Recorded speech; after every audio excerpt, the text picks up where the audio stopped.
fois les données recueillies, les sondeurs nous ont communiqué leurs conclusions. À la question, pensez-vous que la famille royale soit en dehors des réalités du citoyen lambda? Oui, à 53%. Est-elle un gaspillage d'argent public? Est-elle dépourvue de compassion? 62%. 69% ont répondu oui. Nous approchons dangereusement de la faillite. C'est un désastre. Il nous faut quelqu'un qui soit plus riche que Crésus. Moi, ce que je t'offre, c'est une bouée de sauvetage. Prends l'argent. C'est pas la vie qu'on avait imaginée. Un homme dont la maison est en feu est généralement ouvert aux négociations.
Bonjour à tous et bienvenue dans cette toute nouvelle vidéo consacrée au top des séries de 2023. Dans les prochaines vidéos, je reviendrai sur les tops, les flops films. Je ne sais pas encore dans quel ordre sortiront les vidéos. En attendant, vous pouvez me suivre sur Twitter ou même Instagram où j'annoncerai leur date. Contrairement à l'année passée, cette fois-ci, j'ai pu constater l'effondrement de la qualité des séries Netflix. En effet, seulement 2 séries seront présentes dans ce top pour vous dire que c'est assez bas si on compare aux autres années. D'ailleurs, si on regarde bien en termes d'utilisation pour ma part, Netflix était assez peu regardé cette année, tellement ils ont fait des séries soit OSEF, soit carrément dans le futur flop. Dans ce top, on retrouve 3 séries HBO, 2 séries Disney+, et 3 séries Apple TV. Quelques mentions honorables avant de passer au top 10 des séries de 2023, qui n'étaient pas loin de se retrouver d'ailleurs dans ce top. Et on commence avec Le Silo par Apple TV, qui avec son pilote réussi m'a tenu en haleine, mais qui comporte tout de même certaines longueurs. Et je dois avouer attendre tout de même la saison 2. Il y a également Gen V sur Amazon, qui est d'ailleurs la plateforme absente de ce top sur cette année. Gen V, spin-off de The Boys, est d'ailleurs je pense essentiel à regarder en attendant la saison 4 qui devrait arriver aux alentours de cette année. C'était plutôt inventif, cela m'a rappelé l'excellente série Misfits en moins bon. Cependant, si vous voulez prolonger l'expérience de The Boys, bien foncé, vous ne serez pas déçus. Il y a également Tapi sur Netflix. Oui, la série est plutôt bien faite, mais frustrante par moments, surtout dans son final où on aurait voulu aller plus loin à la fin de l'histoire et le procès qui en découlait. Mais malheureusement, on n'ira pas bien loin. Le Consultant par Amazon, mini-série étonnante et intrigante, je dois avouer m'être pris au jeu tout au long de cette fameuse startup. Cela montre aussi l'industrie du jeu vidéo qui n'est pas tout rose pour les développeurs et assez original avec du fantastique assez bienvenu. The Curse sur Paramount+, avec Emma Stone, série qui joue sur le malaise et l'envers du décor de la télévision, mais il reste tout de même une grosse problématique concernant la série. C'est relativement chiant par moments et ce n'est pas si drôle que ça lors des moments gênants comme pouvait l'être par exemple The Office. Sans compter son final, pour ma part, trop what the fuck. Il y a également aussi Loki, saison 2, série toujours aussi inventive, mais bon, mis à part son final, la série ne restera pas autant dans les mémoires, tout comme les dernières productions Marvel. Et pour finir, concernant les mentions honorables, Anatomie d'un divorce. Là, je triche un petit peu parce que c'est sorti fin 2022, mais je voulais aussi rendre hommage à cette série sortie sur la plateforme Disney+, pour un total de 8 épisodes. Pas évident de parler de couple, on aura les différents points de vue sur une séparation, chacun compte les points, mais surtout c'est aussi une recherche de soi, de son propre bonheur. Mais le lien est toujours là avec les enfants, qui sont le pont indestructible malgré leurs différends. On dépeint la chute d'un amour perdu, on passe du rire aux larmes assez facilement, et c'est aussi assez réaliste finalement sur le couple et sa désillusion. Les histoires d'amour parlent souvent de la rencontre, mais rarement de ce qui se passe après. Ici, place à la reconstruction de personnes détruites par un mariage voué à l'échec depuis le début. Jesse Eisenberg et Claire Danes sont impeccables comme à leur habitude. Et c'est parti maintenant pour le top des séries 2023. Et on va commencer avec le numéro 10.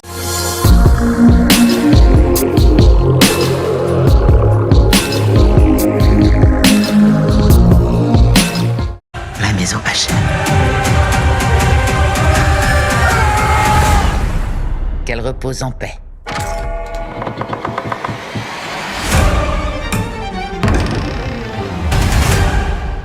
Numéro 10, la chute de la maison Usher. Roderick et Madeleine Usher, un couple d'entrepreneurs, a bâti un véritable empire pharmaceutique. Les membres de cette famille vont commencer à dévoiler leur vraie nature. Sorti en octobre 2023 pour Halloween sur la plateforme Netflix pour un total de 8 épisodes. Décidément, Mike Flanagan, ou Mac Flanagan, je sais pas comment on dit, est souvent dans mes top séries et heureusement que Netflix l'a, car pour la plateforme, elle n'aurait pas eu beaucoup de bons points cette année. Mélangeant horreur et fantastique en adaptant l'œuvre d'Edgar Allan Poe, c'est toujours intéressant de suivre cette histoire prévisible mais efficace dans sa construction. Plus complexe qu'il n'y paraît, on reste jusqu'au bout, porté par des acteurs talentueux et bien dirigés avec une mise en scène pertinente. Et on va passer au numéro 9.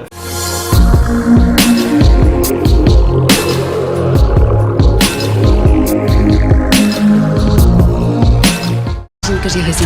Danny est peut-être innocent. Qu'est-ce que vous me cachez? Qu'est-ce que vous vous cachez à vous-même? Numéro 9, The Crowd Room. Danny Sullivan est arrêté à la suite de son implication dans une fusillade à New York en 1979. Raya Godwin l'interroge sur les mystérieux éléments de son passé qui le mèneront à une révélation bouleversant sa vie. Sorti en juin 2023 pour un total de 10 épisodes, accompagné d'ailleurs d'une polémique concernant l'acteur Tom Holland qui, avec ses dédoublements de personnalité pour son personnage de Danny, ira vers un jeu d'acting plutôt osé et bienvenu pour ma part. La polémique, parlons-en, car Tom Holland, dans ses multiples personnalités, aura aussi une sexualité parfois différente, ce qui va énerver certains homophobes. Car oui, si je ne suis pas fan sur son travail sur Spider-Man, je ne peux être que impressionné sur la maîtrise de son personnage de Danny Sullivan. Sacha Lane, Amy Rossum ou encore Amanda Seyfried sont également exemplaires. Très bonne surprise, en tout cas, de la part de Tom Holland dans cette série très particulière que je vous recommande chaudement. Et on va passer au numéro 8.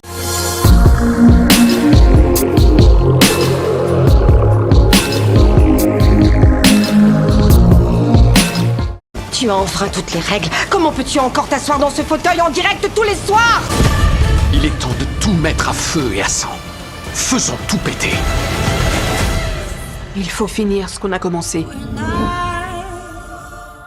Numéro 8, Morning Show saison 3. Le futur de la chaîne est remis en question et la loyauté des uns envers les autres atteint ses limites lorsqu'un géant de la tech s'intéresse à UBA. Des alliances inattendues se forment, des secrets les plus intimes servent d'armes et chacun doit faire face à ses propres valeurs, que ce soit au sein de la rédaction ou même en dehors. Sorti sur Apple TV+, pour un total de 10 épisodes, Morning Show pour cette saison 3 n'est pas forcément la meilleure. La deuxième était géniale par exemple, mais force est de constater que cette troisième saison mérite tout de même cette place dans ce top. Toujours aussi addictive dans cette saison, on explore les lignes éditorialistes, la manipulation de l'information lorsque celle-ci, confrontée au potentiel rachat d'un milliardaire, c'est plutôt bienvenu. Cela pose question forcément, car en France, c'est bien le problème où le journalisme indépendant et neutre est en voie de disparition. La critique est là, est bien présente et appuyée de façon plutôt maligne et portée par des acteurs encore une fois de talent. Et on va passer au numéro 7.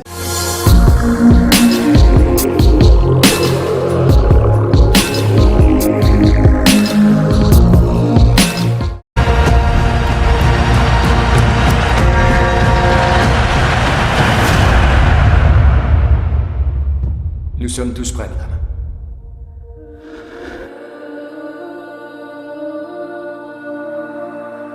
Numéro 7, The Crown saison 6. Au fil des décennies, des intrigues personnelles, des romances et des rivalités politiques, la reine Elisabeth II d'Angleterre continue de régner malgré les difficultés, depuis les années 40 jusqu'au temps moderne. Alors ayant pas du tout aimé la saison 5, puisque ça ne faisait même pas partie du top de l'année dernière, la saison 6, sortie en 2 parties sur cette fin d'année 2023 sur la plateforme Netflix, m'a réconcilié avec la série qui, quand on fait le bilan, reste la meilleure série Netflix à ce jour. Oui, même devant Stranger Things. The Crown, chamboulé par les derniers événements avant la disparition de la reine Elisabeth, revient aussi sur l'accident de Diana, mais je trouve que la série est meilleure dans sa deuxième partie de saison 6. On délaisse Diana, qui, je suis désolé, prenait beaucoup trop de place dans l'intrigue. On reparle enfin plus de politique et du deuil d'ailleurs. L'épisode de Margaret par exemple, ainsi que le dernier, m'a vraiment fendu le cœur, et on finit la série de la meilleure façon possible, sur du symbolisme à l'état pur, en réunissant les 3 actrices. Le temps a changé, les époques ont défilé sous les yeux de cette dame qui se demande comment procéder lorsque elle ne sera plus. Bref, une série que je ne peux que vous recommander. Et on va passer au numéro 6.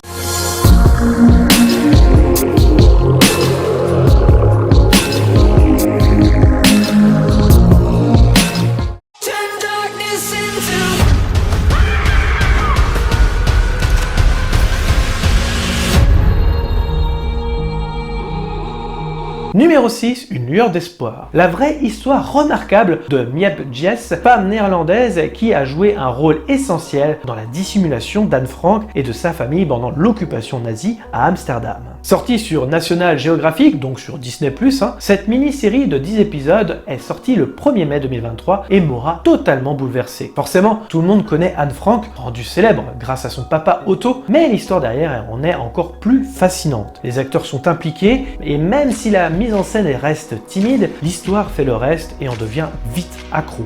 Et la tension reste palpable malgré que l'on connaisse cette histoire aussi tragique soit-elle. Maintenant numéro 5.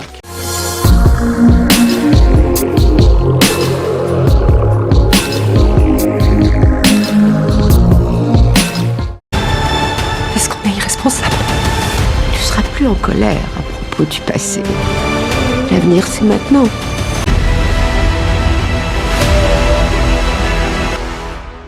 Numéro 5, Extrapolation. Dans un avenir proche, les effets du changement climatique vont entrer dans la vie quotidienne des gens. 8 histoires entrelacées explorent les choix intimes qui doivent être faits lorsque la planète change plus vite que la population. Sorti sur Apple TV+, le 17 mars 2023 pour un total de 8 épisodes, 8 histoires forcément, portées par des acteurs de talent. On va les citer un petit peu: Kit Harington, Matthew Rhys, Mary Streep, Tahar Rahim, Tobey Maguire, Edward Norton, Heather Graham, David Schwimmer, Diane Lane, Marion Cotillard, Kerry Russell, Murray Bartlett ou encore Forest Whitaker. Bref, un casting ne fait pas non plus la richesse d'un film ou d'une série, et pourtant, chaque épisode ressemble à un court-métrage qui a autant de soin qu'un épisode de Black Mirror lors des premières saisons. Effectivement, ici on ne se base pas sur les nouvelles technologies, mais sur l'urgence climatique, et j'ai adoré tous les épisodes qui ont chacun un message à délivrer, parfois un peu naïf et alarmiste, et en même temps réaliste dans ses différentes approches. Chaque épisode aurait mérité une analyse complète, mais je vous laisse la partie commentaire pour en discuter. Et on va passer au numéro 4.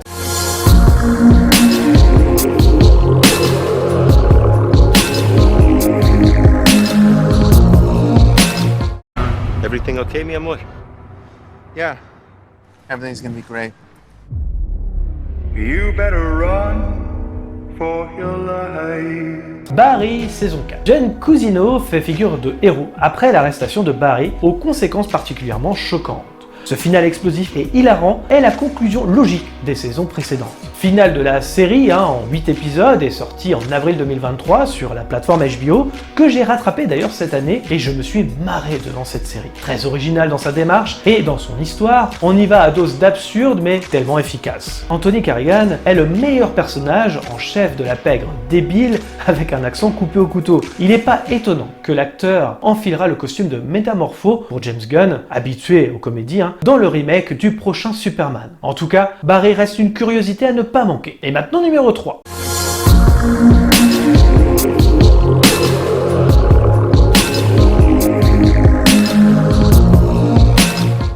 J'aime beaucoup le nom que t'as choisi. Tu peux pas te souvenir du nom. Bien sûr que je me souviens du nom. On n'a jamais donné le nom Je à te personne. garantis que tu m'as donné le nom de ton futur resto. Comment tu peux te souvenir du nom? Numéro 3, The Bear, saison 2. Carmi Berzato, Sidney Adamou décident de rénover leur sandwicherie. Pendant les travaux, chacun poursuit son évolution personnelle, s'efforce d'assumer ses erreurs passées et de se fixer des objectifs. Alors je sais qu'on en fait peut-être un peu trop sur cette série, mais je suis désolé, elle fait partie des meilleures de l'année. Drôle, touchant, triste, on est attaché par ces personnages qui sont admirablement bien écrits et interprétés. Elle mérite amplement son succès et mention spéciale pour cet épisode Thanksgiving qui m'aura hanté pendant longtemps avec des star talents autour de la table comme Jamie Lee Curtis, Bob Odenkirk, John Bertal, Gillian Jacobs ou encore Sarah Paulson, et dans d'autres épisodes où viennent se greffer également Olivia Colman ou encore Will Poulter. Cela vient carrément compléter le casting déjà bien fourni. Mais hormis ce casting phénoménal, la saison 2 est plus puissante que la première et j'attends forcément la saison 3 avec impatience. Et on va passer au numéro 2.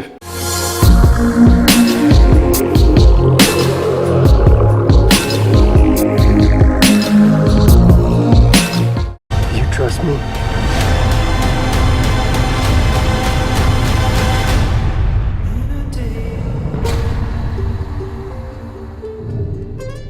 Numéro 2, The Last of Us, saison 1.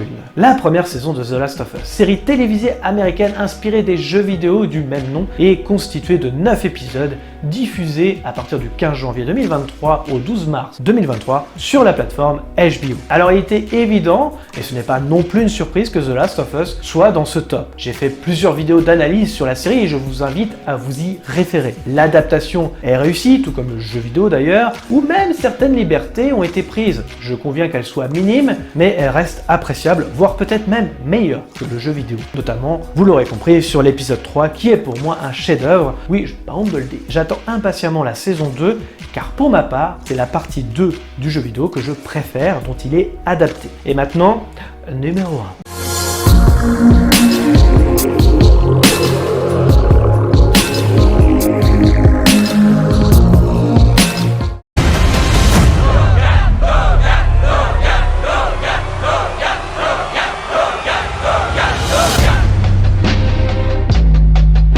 Numéro 1, Succession saison 4. La vente de Westar Royco à Lucas Matson se rapproche de plus en plus. La perspective de cette liquidation provoque une division familiale chez les Roy, qui anticipe à ce quoi leur vie ressemblera une fois l'affaire conclue. Alors c'est une série que j'ai rattrapée au même titre que Barry cette année avant la saison 4. J'aime résumer la série ainsi. Si on faisait Game of Thrones sans fantaisie, avec la même folie d'écriture ancrée dans notre monde réel, eh bien c'est comme ça que Succession serait née. Passionnant, attachant, déchirant, cette saison 4 conclut de façon magistrale cette série avec des acteurs incroyables qui d'ailleurs ont tout raflé au Emmy Award. Succession reste une des meilleures séries marquantes de la plateforme HBO, et j'ai pas peur de le dire non plus. Si vous n'avez toujours pas vu, eh bien je peux que vous la conseiller. Allez-y, foncez. Il s'agit évidemment d'un top personnel, encore une fois n'hésitez pas à mettre le vôtre en commentaire, je serai ravi de vous répondre et d'échanger avec vous. Merci à tous d'avoir regardé cette vidéo, je précise qu'il s'agit d'un avis et non d'une pensée unique. Pensez à liker, commenter, mettre un pouce bleu et d'activer la cloche pour ne rien rater. Nous sommes dispo sur les réseaux sociaux Facebook, Twitter, Instagram, les liens sont dans la description. Nous sommes également disponibles sur toutes les plateformes de podcast. Je vous invite donc à vous abonner quelle que soit la plateforme et de laisser un commentaire, nous y répondrons avec plaisir. Dans tous les cas, rendez-vous dans les salles obscures pour de nouvelles aventures. Bonne soirée à tous.